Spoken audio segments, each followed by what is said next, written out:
بسم اللہ الرحمن الرحیم۔ ارم سلیم سپیک کے سبھی ناظرین کو السلام علیکم۔ عزیزان محترم، مولا حسین کا معجزہ کہ مولا نے کس طرح 7 مردوں کو زندہ کیا اور کس وجہ سے، اس کی پوری حقیقت جاننے کے لیے ویڈیو کو لاسٹ تک ضرور دیکھیے گا، اور جو میرے چینل پر نئے ہیں پلیز میرے چینل کو سبسکرائب کر دیں اور ساتھ میں دیے گئے بیل آئیکن پر ضرور کلک کریں۔ ویڈیو کو لائک اور کمنٹ میں لبیک یا حسین کہنا ہرگز مت بھولیے گا۔ عزیزان محترم، امام حسین کی شہادت کے بعد جب آل رسول کو قید کر کے امام حسین کے سر مبارک کو کاٹ کے نیزے پہ بلند کر کے شام کی طرف لے جایا گیا تو جہاں جہاں سے یزید کا قافلہ گزر رہا تھا لوگ پوچھ رہے تھے کہ یہ کس کا سر ہے اور یہ بیبیاں کون ہیں۔ جس کو بھی معلوم ہوتا کہ یہ رسول اللہ کا خاندان ہے تو ہر کوئی دل ہی دل میں ان ظالموں پہ لعنت کرتا رہا، اور کوشش یہ تھی کہ یہ لعین ہمارے شہر نہ رکے۔ تو ایسے ہی چلتے چلتے یزید کا قافلہ شہر قرطان تک پہنچا تو وہ لوگ پہلے سے ہی باخبر ہو چکے تھے کہ فوج یزید نے اللہ کے نواسے کو قتل کیا ہے، آل محمد کو قید کیا ہے۔ انہوں نے اپنے شہر کے دروازے بند کیے ہوئے تھے۔ قافلہ شہر کے باہر رک گیا اور درخت کے سائے میں یزید ملعون کے سپاہی سونے لگے۔ جب رات ہونے لگی تو راہب قریب آتا ہے اور دیکھنے لگا کہ ایک نورانی سر ہے جس پہ آسمان سے فرشتے آ کر سلام کر رہے ہیں، اور اس نے دیکھا کہ سر مبارک قرآن پاک کی تلاوت کر رہا ہے۔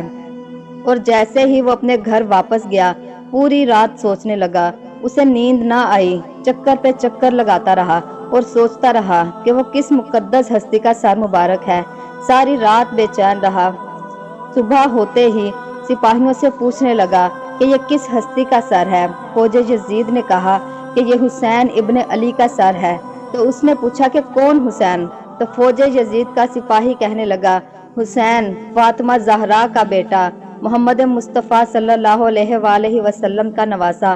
وہ چیخ چیخ کے زمین پر بیٹھ گیا اور رو رو کے کہنے لگا کہ کتنے بدبخت ہو، اپنے رسول کے نواسے کو ہی قتل کر دیا، اور یہ عورتیں کون ہیں؟ شمر کہنے لگا کہ یہ رسول اللہ کی نواسیاں ہیں، بیٹیاں ہیں۔ وہ رو رو کے کہنے لگا، اے شمر مجھے اس مقدس سر کو 1 رات کے لیے دے دو۔ شمر کہنے لگا یہ قافلہ شام جا کے رکے گا کیونکہ یزید سے بہت بڑا انعام ملنا ہے۔ راہب کہنے لگا میرے پاس 10,000 درہم موجود ہیں، اگر 1 رات کے لیے یہ سر دے دو گے تو میں تم کو وہ دے دوں گا۔ اب سب آپس میں مشورہ کرنے لگے۔ مشورہ کرنے کے بعد اس بات تک آ پہنچے کہ 1 رات اور رکتے ہیں۔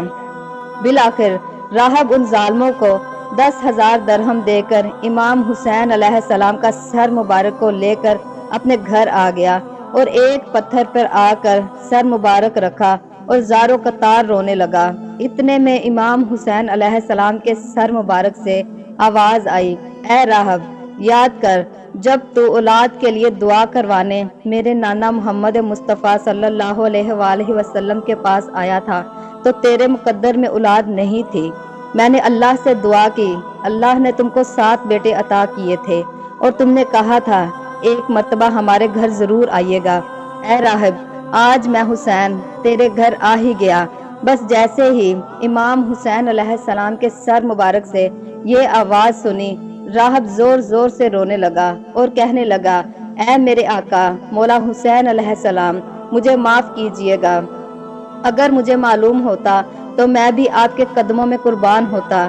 تو امام حسین علیہ السلام نے فرمایا، اے راہب اللہ کی مرضی یہی ہے، کیونکہ اللہ کا دین میرے خون سے زندہ ہونا تھا۔ پوری رات مولا کے سر سے گفتگو کرتا رہا راہب۔ جب صبح کا سورج طلوع ہونے لگا تو راہب نے سوچا کہ مولا حسین کا سر واپس کیسے کروں۔ تاریخ میں لکھا ہے کہ جو 7 بیٹے مولا حسین کی دعا سے ملے تھے ان میں سے ایک بیٹے کا سر قلم کر کے شمر کے پاس لے گیا۔ شمر نے جیسے ہی کھول کر سر کو دیکھا اور کہنے لگا یہ حسین ابن علی کا سر نہیں ہے۔ وہ واپس آیا، دوسرے بیٹے کا سر قلم کیا اور وہ جا کے شمر کو دیا۔ اس نے پھر کہا کہ یہ امام حسین کا سر نہیں ہے۔ ایسے کرتے کرتے راہب نے اپنے 7 بیٹوں کے سر امام حسین کی محبت میں قلم کر دیے، اپنے بیٹے عشق مولا حسین میں قربان کر دیے۔ جب آخری بیٹے کا سر دیا تو شمر مالون کہنے لگا کہ اے راہب اب تم وعدہ خلافی کر رہے ہو، اگر تم نے امام حسین کا سر نہیں دیا تو ہم تمہارے پورے کے پورے خاندان کو قتل کر دیں گے۔ تو جیسے ہی وہ واپس اپنے گھر پہنچا تو امام حسین علیہ السلام کے سر مبارک سے آواز آنے لگی، اے راہب، اپنے سارے بیٹوں کے سر ان کے جسم کے ساتھ رکھ، اللہ کے کرم سے تمہارے سارے بیٹے زندہ ہو جائیں گے، اور میرے سر کو اٹھاؤ اور فوج یزید کے حوالے کر دو، کیونکہ یہ اللہ کی مرضی ہے، ہمیں شام تک پہنچنا ہے اور ہر گلی ایک ایک بازار سے گزر کے قرآن کی تلاوت سنانی ہے، میری بہن زینب خطبے دینے ہیں اور ایک ایک بازار سے گزر کے اسلام کی تبلیغ کرنی ہے۔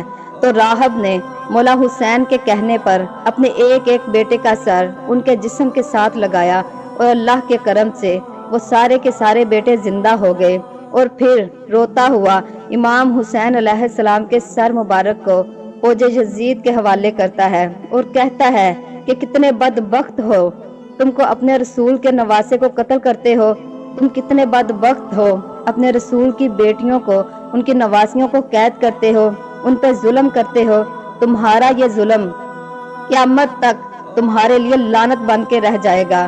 آج بھی عزیزان محترم اس پتھر سے خون جاری ہوتا ہے، میں نے خود اپنی آنکھوں سے دیکھا ہے، کیونکہ شہید کبھی مرتا نہیں ہے اور خون ناحق کبھی چھپتا نہیں ہے۔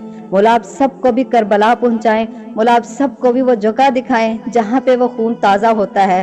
میری دل سے یہ دعا ہے کہ مولا آپ سب کو کربلا کا زوار بنائیں۔